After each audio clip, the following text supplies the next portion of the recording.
Good morning, everybody, and welcome to today's edition of The Morning Mindset Motivation.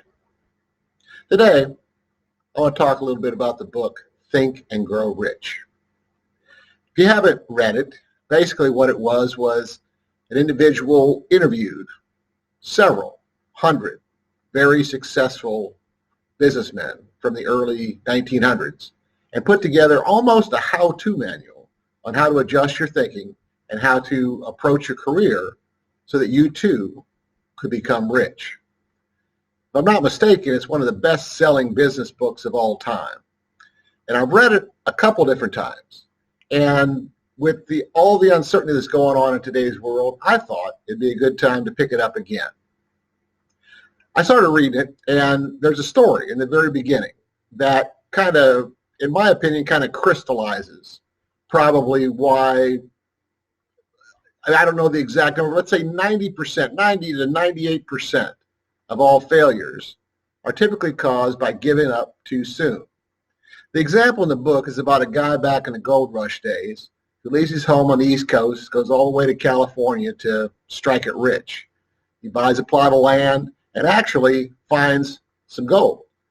In fact, he gets so excited about finding this gold that he goes back home, sells everything he can, and borrows everything that he can to invest in equipment to be able to get more of the gold out of the ground.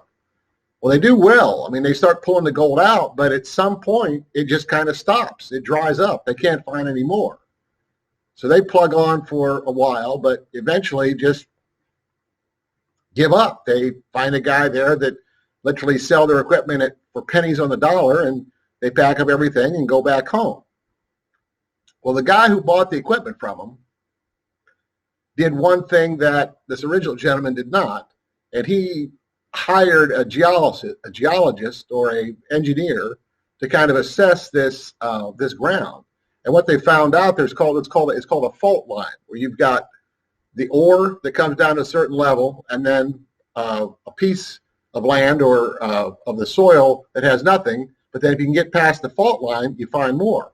Well, anyway, is that through their calculations, they found out this guy had actually quit literally 3 feet away from this huge mine of gold, and he pretty much missed out on his multi-million-dollar payoff. Lesson, of course, is that I think all of us can speak to times in our life when we may have given up a little bit too soon, and if it were possible to go back in time and try it again, maybe we would do that. I don't have the answer for you, but I do know that it's a tough decision sometime to decide when to throw in the towel and when to keep going. But there are several examples of the ones who keep pushing on find what they're looking for. Anyway, kind of long-winded here this morning, but I wish you all have a great day.